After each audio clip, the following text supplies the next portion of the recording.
और बड़ी खबर इस वक्त खूंटी से आ रही है, जहां पर नाबालिग लड़की से सामूहिक दुष्कर्म की घटना को अंजाम दिया गया है। अगवा कर आरोपियों ने गैंग रेप की घटना को अंजाम दिया है। पीड़ित को फिलहाल सदर अस्पताल भेजा गया है।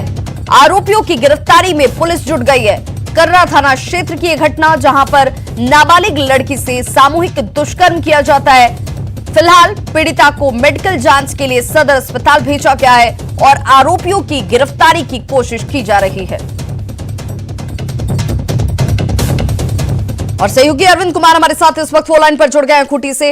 अरविंद, क्या जानकारी मिल रही है और क्या परिवार वालों की तरफ से इसे लेकर के कोई अपहरण का मामला दर्ज कराया गया था क्या?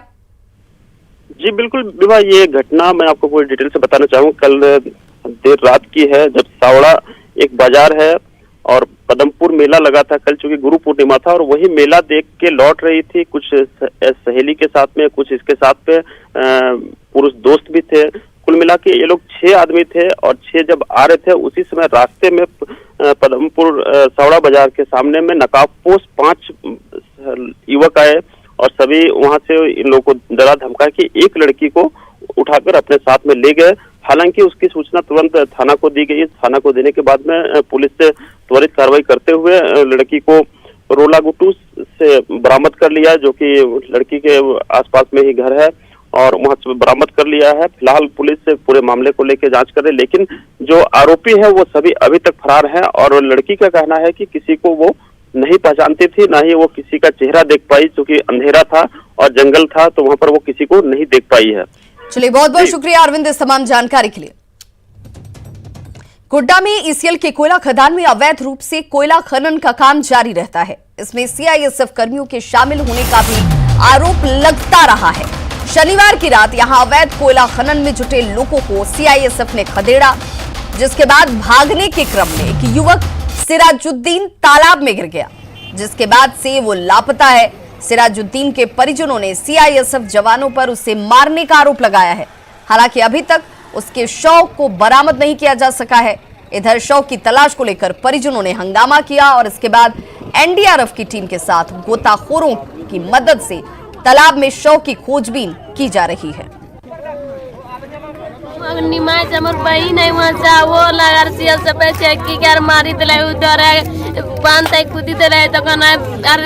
बचाए सर, बचाए, मर जाएंगे, लेकिन फिर ठेका चलते चलते इसको मार दिया है। कोयला निकाल रहे थे और उधर से आया पेट्रोलिंग रगत के कूद दिया पोखर में, हमें साइड में ऊपर में छिप गए थे और उसको लात मार के उसको डुबा के खत्म कर दिया। कौन शेषव? हाँ, शेषव। एक शख्स जो कोयला चोरी में शामिल था, उसके वो बगल के तालाब में वो भागने के क्रम में वो डूब गया है, ऐसी सूचना मिली। हालांकि इसका कोई प्रत्यक्षदर्शी अभी नहीं है और सूचना को कंफर्म हम लोग नहीं कर सकते जब तक कि उसकी बॉडी हम लोग को मिलती नहीं है। स्थानीय स्रोतों से जो गोताखोर की व्यवस्था की गई है, हम लोग छानबीन कर रहे हैं, जाल भी लगा के हम लोग कोशिश कर रहे हैं। एनडीआरएफ की टीम भी रास्ते में है, वो भी पहुँच रही है। और सहयोगी अजीत कुमार सिंह हमारे साथ इस वक्त गोड्डा से फोन लाइन पर जुड़ गए। अजीत, ये कहा जा रहा है कि जो टीम है एनडीआरएफ की वो यहां पर पहुंचने वाली है, कितना वक्त लगेगा या ये टीम पहुंच चुकी है? 3rd to 5th December north interior ये उन्होंने कहा कि बिहार के बांका से और धनबाद से एनडीआरएफ की टीम चल चुकी है, लेकिन 11 बजे तक उनके पहुंचने की सूचना नहीं थी।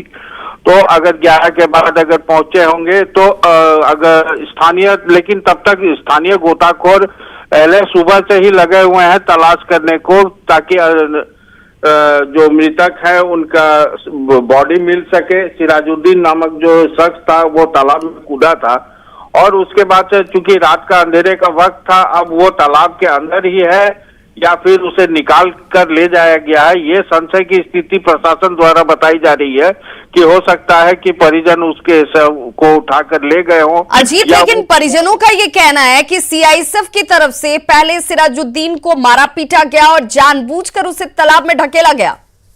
जी बिल्कुल, परिजनों का ये आरोप है, लेकिन प्रशासन का ये भी कहना है कि वो स्वयं भागने के क्रम में तालाब में गिरा था, जिससे वो हो सकता है कि वो डूब गया हो। लेकिन सीआईएसएफ वालों का हमेशा से कहीं न कहीं क्रूर चेहरा चलिए, बहुत बहुत शुक्रिया अजीत इस तमाम जानकारी के लिए। कोल्हान रेंज के डीआईजी राजीव रंजन सिंह ने पूर्वी सिंहभूम के एसएसपी ऑफिस में एक अहम बैठक की। इस बैठक में एसएसपी के साथ सभी डीएसपी और थाना प्रभारी मौजूद रहे। डीआईजी ने जिले में हो रही अपराध की घटनाओं पर लगाम लगाने को लेकर सख्त निर्देश दिए। सभी थाना प्रभारियों को उनके क्षेत्र से पूर्व में आर्म्स एक्ट में जेल जाने वालों की सूची तैयार करने, उनकी गतिविधियों पर नजर रखने के निर्देश दिए गए। वहीं किसी भी गोलीकांड पर थाना प्रभारियों के ऊपर कार्रवाई की चेतावनी दी गई। डीवाईएसपी को यह निर्देश दिया गया है कि 5 साल के अंदर में जितने भी आर्म्स एक्ट और गोली चलने की घटनाएं शहर में हुई हैं, उससे संबंधित जो भी क्रिमिनल्स हैं जो जेल भेजे गए हैं या जेल के अंदर हैं या जेल के बाहर हैं, उनको वेरीफाई करना है। कि वेरीफाई 3 बिंदु पर है बेसिकली, कि वो हथियार कहाँ से खरीद के लाए थे, वर्तमान में उनका जीवन याचिका कैसे चल रहा है, और हथियार का मेन सप्लायर कौन था। उन सभी के घरों पर सर्च होगा। इसमें आम नागरिक सहयोग भी करें।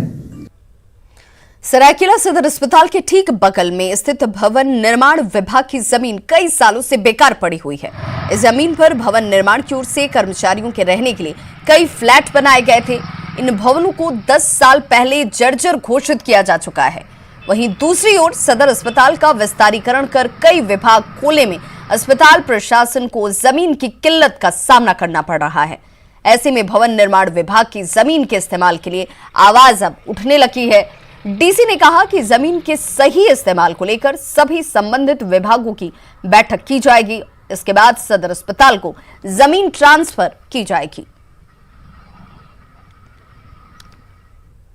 सदर अस्पताल के दाईं ओर कुछ प्रबंधन बिल्डिंग है, जिसके बारे में आपके द्वारा कहा गया कि उस जमीन का सदुपयोग किया जा सकता है। उसकी भी एक बैठक सिविल सर्जन के साथ की जाएगी। अनुमंडल पदाधिकारी के बारे में फीडबैक दिया जाएगा, पत्र दिया जाएगा कि इसकी समीक्षा कर देखें कि कैसे अतिक्रमण से मुक्त किया जा सकता है, यदि अतिक्रमण हो तो, और अगर नहीं है तो कैसे उस जमीन का यूटिलाइज। झारखंड में आज से धान की खरीद हो रही है और इसके लिए सभी प्रखंडों के लैंप्स पैक्स में धान खरीद केंद्र बनाया गया है। राज्य में 23 धान खरीद केंद्र बनाए गए हैं, जहां पर किसान सरकार की ओर से तय मूल्य 2050 रुपए प्रति क्विंटल पर धान 31 मार्च तक बेच सकते हैं। राज्य सरकार ने वित्तीय वर्ष 2020-21 के लिए 4.5 लाख टन धान की खरीद का लक्ष्य निर्धारित किया है। नामकुम ब्लॉक में धान खरीद की तैयारी का जायजा लिया संवाददाता भुवन किशोर झा ने। आज से राज्य भर में धान खरीद की जाएगी और इसके लिए राज्य सरकार ने सभी ब्लॉक में जो लैंप्स और पैक्स हैं वहां पर धान खरीद केंद्र बनाया है। इसके जरिए किसान सीधे यहां पर धान लाएंगे और धान को समर्थन मूल्य जो राज्य सरकार के द्वारा जो निर्धारित की गई है उसके तहत यहाँ पर बेचा जाएगा। आप देख सकते हैं कि ये नामकुम ब्लॉक है और नामकुम ब्लॉक में जो लैंप्स और पैक्स है यहाँ पर व्यवस्था की गई है। इस बार राज्य सरकार ने 182 रुपये प्रति कुंटल बोनस देने की भी व्यवस्था की है। इस तरह से आप देखेंगे तो जो राज्य सरकार के द्वारा जो समर्थन मूल्य जो धान के लिए जो व्यवस्था की गई है उसके तहत 2050 रुपये प्रति क्विंटल धान के समर्थन मूल्य निर्धारित किए गए हैं। आज से 31 मार्च तक धान का क्रय किया जाएगा। अभी यहाँ पे नामकुम लैंप्स में जो नामकुम प्रखंड किसान है वो लगभग 291 किसान निबंधित हैं जो कि धान दे सकते हैं। अभी उनको देने में कोई कठिनाई नहीं और आज से प्रक्रिया चालू हो जाएगा। और किसान का जो न्यूनतम समर्थन तय हुआ है वो 2050 रुपये बोनस सहित रेट तय हुआ है। और इसका भुगतान का प्रक्रिया भी इस बार नया चीज़ आया है कि 24 घंटे के अंदर 50% धान का भुगतान कर दिया जाएगा। बाकी जो शेष राशि होगी उसका भुगतान मिल में धान जाने के बाद करने का प्रावधान। तो ये जो भुगतान जो आप लोग करेंगे तो वो किस तरह से करेंगे, कैश देंगे या उनके अकाउंट में? नहीं, भुगतान का प्रक्रिया टोटल ऑनलाइन है। सारे किसान जो है धान यहाँ पे देते हैं और धान का लेकर रिसीव करके इसका कागज चला जाता है डीएसओ ऑफिस और डीएसओ ऑफिस में जा करके वहाँ से प्रक्रिया भुगतान प्रक्रिया वहाँ से होती है। और सारे किसान जो निबंधित है उनका अकाउंट नंबर भी वहाँ पे रजिस्टर्ड है किस अकाउंट में पैसा जाना है, सारे का अपना ऑटोमेटिक दिखता है और उन्हीं के खाता में पैसा ट्रांसफर होता है। कैमरा पर्सन संजय सिंह के साथ भुवन किशोर झा, न्यूज 18 रांची। अलग झारखंड राज्य बनने के बाद दुमका को उपराजधानी का दर्जा दिया गया। यहाँ हवाई अड्डा भी बना, लेकिन व्यावसायिक घरेलू विमान सेवा की सुविधा उपलब्ध नहीं है। 2 साल पहले तत्कालीन सिविल एविएशन मिनिस्टर के ऐलान के बाद हवाई अड्डा के विस्तारीकरण का काम तो शुरू हुआ, लेकिन कोरोना संकट के दौर में काम की रफ्तार पर ब्रेक लग गई। अब दुमका वासी घरेलू विमान सेवा शुरू होने का बेसब्री से इंतजार कर रहे हैं। और मूल रूप से जो हवाई अड्डा, जिस कारण से हवाई अड्डा को यहाँ माने चिन्हित किया गया है कि दुमका उपराजधानी के रूप में कि हवाई अड्डा विकसित होकर यहाँ से उड़ान भरे माने रांची के लिए, दिल्ली के लिए, ये रूप अब दिखने लगे। यहाँ के जनता को ये मांग मैं करूंगा कि अभिलंब इस पर निर्णय लेकर जल्दी से यहाँ से हवाई अड्डा चालू करने की मांग करूंगा राज्य के मुख्यमंत्री से, यहाँ के स्थानीय विधायक से। राजधानी रांची में ठंड का कहर जारी है। कांके में कल तापमान 5 डिग्री पर पहुंच गया। वहीं शहरी क्षेत्र की बात की जाए तो यहां पर तापमान 11 डिग्री सेल्सियस दर्ज किया गया। दिन के तापमान सुकून भरे रहे, जो करीब 25 डिग्री के करीब रहा, मगर शाम होते ही कांके इलाके में ठंड की वजह से लोगों की परेशानी बढ़ गई है। अधिक जानकारी दे रहे हैं रांची संवाददाता भुवन किशोर झा। राजधानी रांची में ठंड ने दस्तक दे दिया है। दिन का तापमान भले ही सुकून भरा हो, मगर शाम होते ही यहाँ का तापमान में अचानक गिरावट आती है। यदि बात करें कांके की तो सोमवार को 5.2 डिग्री सेल्सियस कांके का तापमान रहा। वहीं अधिकतम तापमान 25.6 डिग्री सेल्सियस रहा।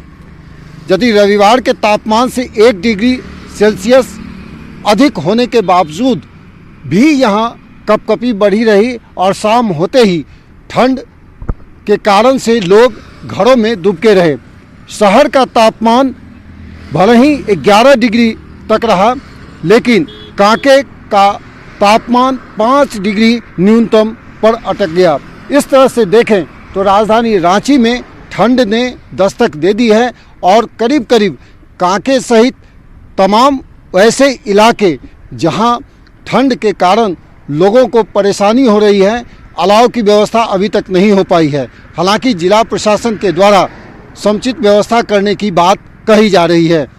कैमरा पर्सन संजय सिंह के साथ भुवन किशोर झा, न्यूज 18 रांची। ब्रेक के बाद एक बार फिर से आप सभी का बहुत स्वागत है। अगर हौसले बुलंद हों तो रास्ते में कितनी भी मुश्किलें आए, इंसान अपनी मंजिल पा ही लेता है। ऐसी ही मिसाल पेश की है चतरा के सिमरिया प्रखंड के दिव्यांग युवक प्रकाश ने।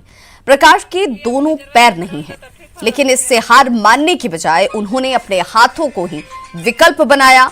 अटल इरादों की बदौलत उन्होंने किसी से सहायता नहीं ली और अपने दम पर पढ़ाई के बाद कंप्यूटर सीखा और अभी प्रज्ञा केंद्र में कंप्यूटर ऑपरेटर के पद पर कार्यरत हैं। प्रकाश के पिता जहां बेटी की उपलब्धि पर गर्व करते हैं, वहीं बीडीओ ने इसे दूसरों के लिए मिसाल बताया है। मैं सोचता था कि मेरा जीवन बसर कैसे चलेगा। मैं अपने तरफ से सोचते सोचते मैं ठान लिया कि मैं पढ़ाई करूंगा। पढ़ाई करने के बाद कुछ काम करूंगा। काम करने के बाद अपना जीवन बसर खुद करूंगा और परिवारों को करूंगा। प्रकाश जन्म से इस तरह से है और हम लोग नहीं सोचे थे कि इस तरह गुजर बसर इसका कैसे चलेगा, लेकिन पढ़ाई लिखाई में तेज था। पढ़ाई लिखाई के चलते अपन जीवन बस्तर चला रहा है, घर परिवार को भी चला रहा है। और भी जितने युवा हैं उनका वो मार्गदर्शन कर सकते हैं कि भले ही उनको किसी तरह की परेशानी होगी जीवन में, लेकिन अगर वो हिम्मत न हारे तो निश्चित रूप से आगे बढ़ सकते हैं। हम लोगों का प्रयास रहेगा प्रखंड प्रशासन की ओर से कि हम इन्हें जो भी सरकारी सुविधा हम लोग दे सकते हैं इधर से देंगे। तो खबरों का सिलसिला लगातार जारी है। आप देखते रहिए न्यूज 18 बिहार झारखंड।